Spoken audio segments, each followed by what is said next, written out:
Hello and welcome to the Armourer with me, Blue, and today I want to take a quick look at all of the new spoilers that we got for the new set, being heavy hitters. We got some pretty huge ones revealed at Worlds, and this is going to be my first time kind of getting to talk about them, and we got some pretty cool ones for Assassin revealed today. And as we get more and more, we'll be obviously making more and more videos. Getting down to the generics, kind of unknown set number cards, I want to start with Starting Stake, a zero cost block 3 yellow generic action that says if you control no gold tokens, create a gold token. This I have kind of like mixed feelings about it. But I wanna read you what the new Kassai says before kind of like getting into the viability of this card. So we do get a new Kassai, and this one is an adult Kassai, so everyone should be happy, right? Like Elsa said, this is like the most requested young hero turned adult they have. So she's still a warrior, so no talents, and it reads: if you've drawn a card this turn, your sword attacks cost 1 less to activate, and then you have once per turn action, banish 2 red and 2 yellow cards from your graveyard. The next time a weapon you control hits a hero this turn, create a gold token. Go again. So kind of lore-wise, seems like she's going to the arena and trying to kind of fight for gold in order to be able to buy herself an army, in order to take revenge on like the Volkor dudes that have wronged her and I believe killed her father or something. The ability kind of looks and sounds very strong in my opinion. Making all of your attacks free, all of your swords free, sounds like a very strong ability, right? If we look back, Kassai plays, we have an armor piece that has temper, and then you need to destroy it in order to make your sword attacks free until the end of the turn. It's not free, but it costs 1 less, and the Centauri Sabers cost 1 less. And as we see a Centauri Saber reprint, that probably means that she's not going to be getting like new weapons, and I believe she's with the Centauri Sabers on both the young and the adult version in this set.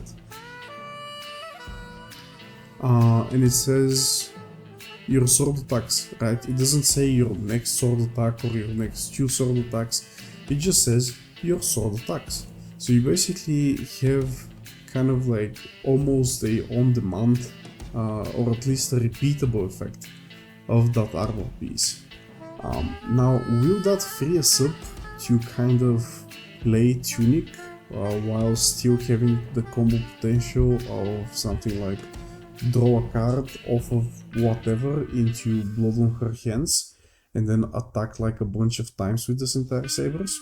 I don't know. But if not, we're then at the very least going to have the ability to kind of pop off even if we don't draw a card. Because like blocking 3 is just good enough on its own. So that ability sounds pretty strong because of that.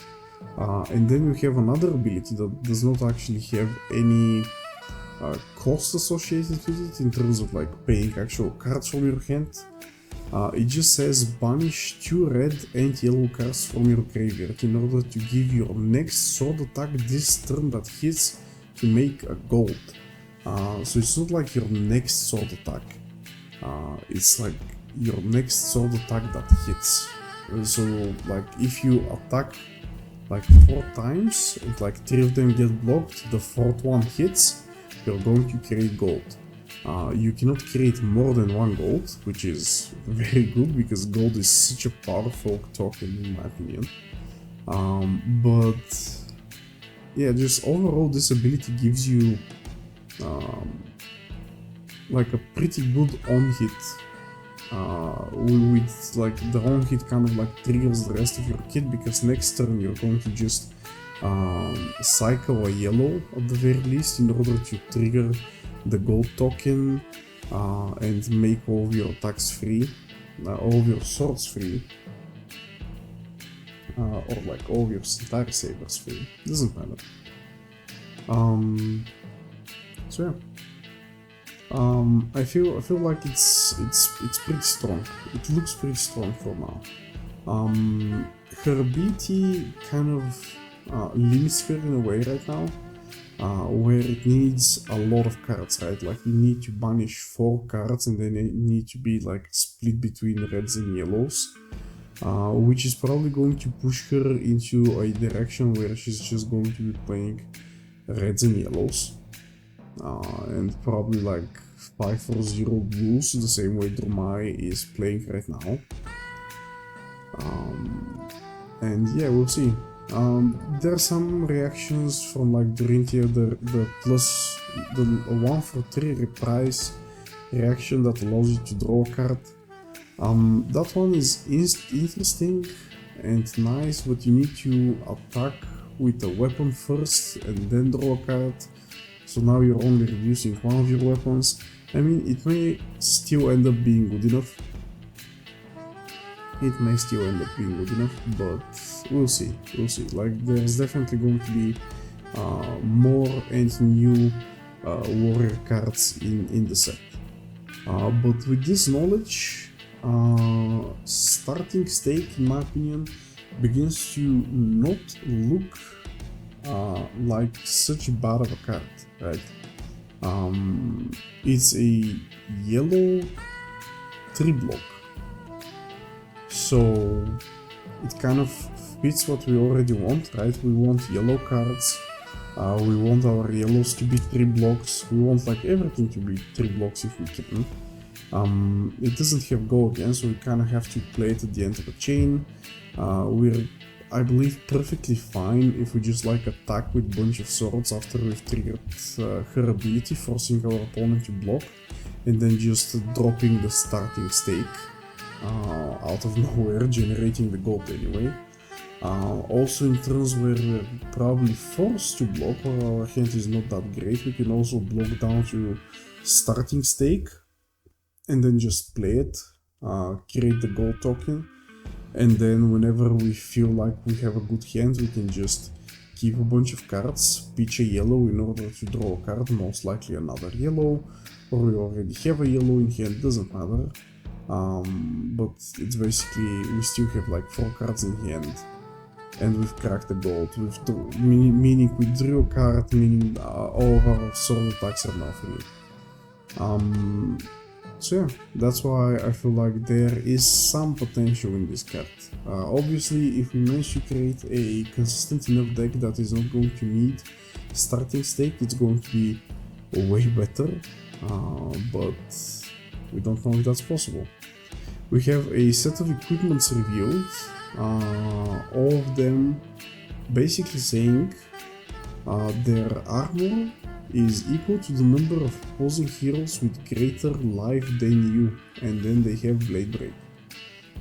So it's basically pretty good and pretty cool equipment for UPF, especially the Bloodied Oval, because it's an offhand and you can run it on like some characters, some heroes that have like a one-handed weapon you don't mind using. Like for example Assassin, right? You don't mind using only a single dagger and then having a Bloodied Oval in order to like maybe block 3 if you're like the lowest life points on the table. It's a pretty good idea, it kind of fits the team, I like it overall. Next we kind of have 4 similar cards. Let's start with like the generics.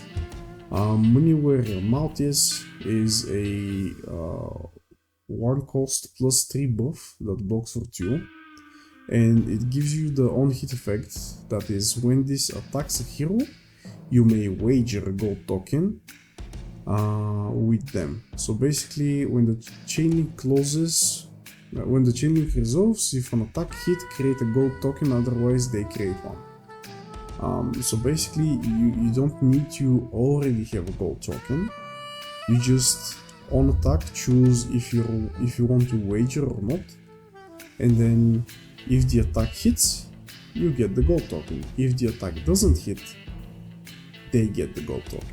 So that's pretty interesting. Seems like this is going to be kind of like one of the center stage mechanics of the format, and we're kind of getting back to this attack reaction, defense reaction kind of blocking.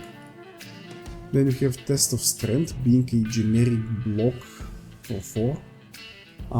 If I have to be honest, I really do not like block cards as a whole. Like, I have not particularly liked any of the Mechanologist ones that we saw in Bright Lights. Like, the only good quote-unquote one is the Ninja one, because it has like ambush, allowing you to block with it from Arsenal, because blocks cannot block from Arsenal for some reason, because I guess they're just not defense reactions. But that one is not printed in red, so you cannot most block 3 with it, because there's only like yellow and blue versions.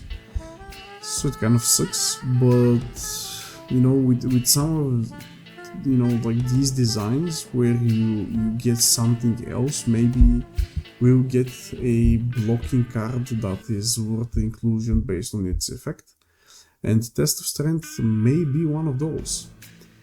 It's a generic 4 block that says when this defense clash with the attacking hero, the winner creates a gold token. So basically, clashing heroes reveal the top card of their deck. The hero that reveals a card with greatest power wins.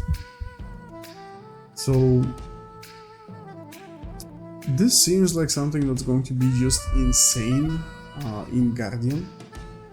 It's going to just be insane in Guardian, right? Because Guardian overall has the highest power attacks on like all the colors, and like the only things that can test Guardian are, let's say, brutes or something like this, that on average have like 6 or 8 power, so you can technically contest his blue attacks with your red attacks.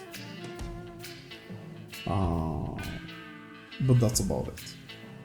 So generic as this seems, it kind of reads Guardian block in my opinion so far. You can definitely make the case that against ninjas or something like this, you know, like maybe Dromai or Icelander or Ninja, you can use this like as a sideboard in other decks like Brutes and maybe something else that's running like a bunch of high-ish power attacks. But the question is, how many of those decks do really value the gold? And obviously we're yet to see like gold synergies for Brute and Guardian, but there's definitely going to be some. Then you have Brute / Warrior block that also has the clash keyword, which is like when you defend with it. The winner creates an agility token, which basically gives you this token, which is at the start of the turn, destroy it, and then your next attack gets go again. So this is very good because it excludes Guardian, so Guardians cannot reliably gain go again out their ass for now, which is pretty good. But the other thing is, with a mechanic like Clash, are we going to see warrior attacks, right? Because we have Runner, which is also Brute Warrior, and we see now Test of Agility also kind of caring about higher power attacks. And it's interesting if we're going to see some actual attacks that Kassai is going to care about and wanting to play, or maybe there's going to be another warrior, because I believe James White said there's going to be 6 heroes in this set, so hopefully it's like 2 distinct new adult heroes of each class. Let's hope that's the case. But yeah, it's interesting. And finally we have Hold 'em, excuse me. That's only for warriors. It's 1/3 buff that actually blocks 3, unlike the generic one that blocks 2. And it allows you to wager a Vigor token. And Vigor tokens come from like the UPF box, and I believe they get destroyed at the start of your turn and give you 1 resource. And that's pretty good. It kind of almost pays for itself if you manage to hit with it, and at that point it's kind of like a little better of a nimblism. I don't know. I feel like the Vigor tokens are not that amazing personally, because you usually make your deck in order to accommodate your like cost curves and so on, and you don't usually need like 1 additional resource, especially when it's going to be so unreliable as it is with Hold'em. And finally we have Raise an Army, a new Kassai specialization that says, as an additional cost to play this, destroy X gold you control, create X Centauri Sellsword tokens, go again. So that's very interesting, because like she can only create 1 gold a turn, and starting stake can only give you gold if you do not already have 1. And she will probably want to be using gold every turn in order to kind of like push her game plan and finish the game. So I'm hoping that we'll actually see some cards that will allow you to kind of like combo off or do something like that in order to make like a bunch of gold tokens. Or maybe this specialization is going to be kind of like a sideboard swap against certain heroes when you know you're going to be able to like make a bunch of gold and like play the game in a different way, where you don't need to crack all your gold in order to push damage. And then at one point just like use Raise the Army for like 3, 4, 5 Centauri Sellswords. And the Centauri Sellswords are 3 attack, 2 health ally that says once per turn action, for 1 resource, attack, go again, and they can only attack if you've attacked with a weapon this turn. So you kind of need to attack with a weapon, give it go again somehow, and then attack with the rest of the Centauri Sellswords. And you need to also somehow pay for them. It's also possible that you don't need that much gold for like Raise the Army, right?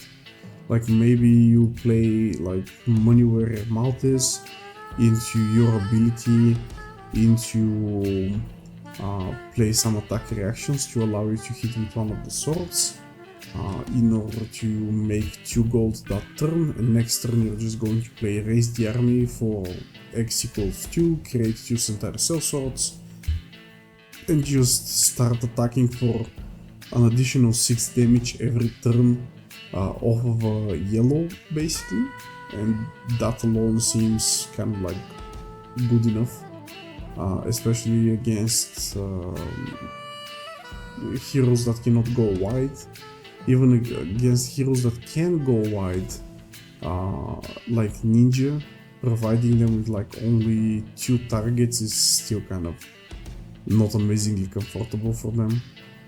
So it's very, very interesting, definitely. And Kashin is definitely going to spike this set, I believe, with all the gold that seems to be laying around. It's going to be interesting to see maybe things like play cash in as a sideboard option against like Kassai or something like this. So when they play something like Maneuver Maltes, you know, something that wagers gold, you can like block them out, gain the gold, and then use your own cash in on the gold they gave you. Something like this can be very interesting. And lastly, we got two assassin cards. First is Graven Call. It's a very cool kind of like Viego from League of Legends looking sword, and it's dagger, I guess. It's once per turn, 2 resources, go again, piercing for 1 like all the rest of the assassin daggers, but this one has instant speed, destroy 2 silver you control, equip this with a +1 counter. Activate this ability only while this is in your graveyard.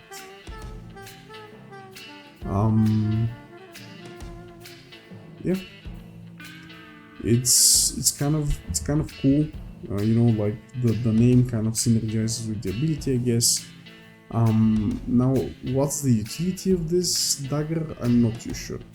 I feel like Assassin does not create that much silver in order to be able to kind of like consistently every turn or even like every other 2 turns to be able to be bringing back this this dagger.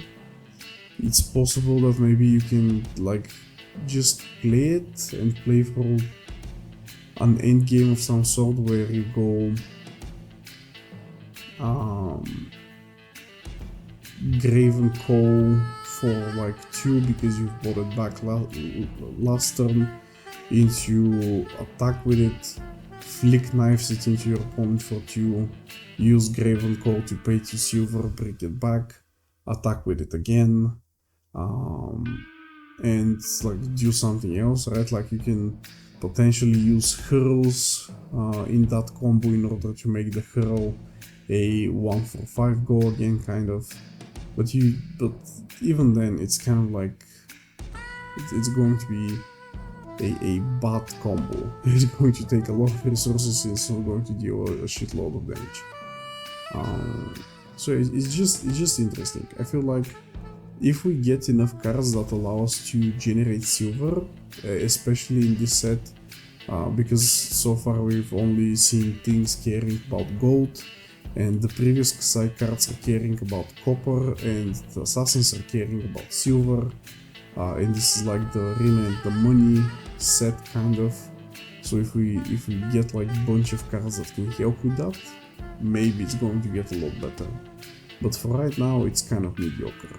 But next we have a very good card, a card that people have been waiting for a long time, and it's finally an Arakni specialization that actually does something.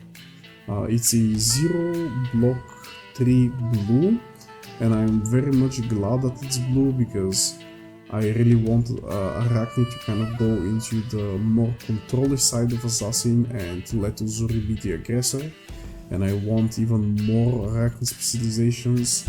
Or cards that are just simply better in Arakni or made better by Arakni's ability somehow.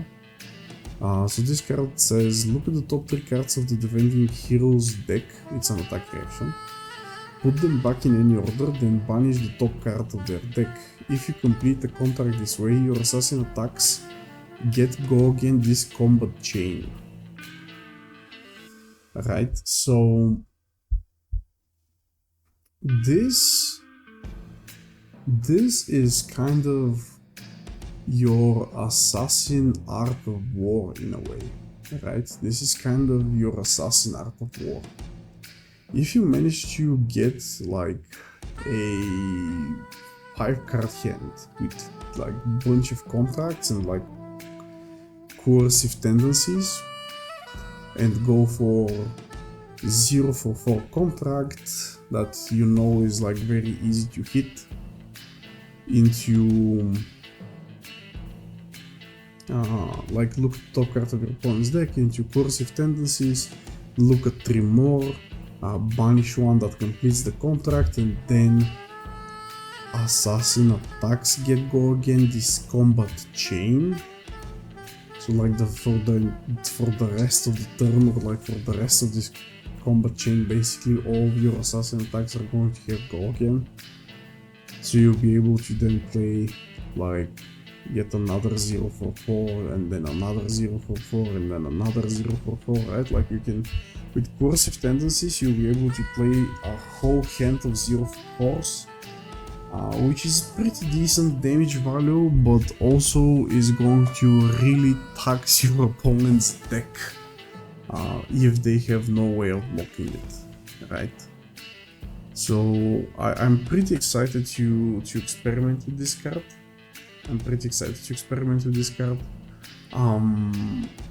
Especially because this is kind of something that I was talking about for like Grave and Call, as in a card that may allow us to create a ton of silver, right?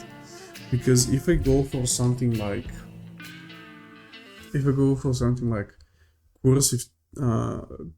coercive tendencies, attack reaction on top of a Plunder the Poor, right? Like let's say I'm playing against Ninja, like Pi, and I say Plunder the Poor, look at the top card, put it somewhere, coercive tendencies, look at 3 more, banish 1, get go again of everything, then hit with the contract, banish yet another one, make basically 2 silver, then go with like another Plunder the Poor, and my opponent's maybe like trying to block that one, and I go for like an attack reaction on top of it to make it go through. So like for example, my opponent's like, okay, block 6 from here, and you're like, because they say see the coercive tendencies and they want to prevent it, you react with like a +3 on top, look at, you know, the top 2 cards of the attack reaction and of the Plunder the Poor, banish yet another card, trigger bolt of the Plunder the Poor, so now creating 3 silver, 5 silver this turn.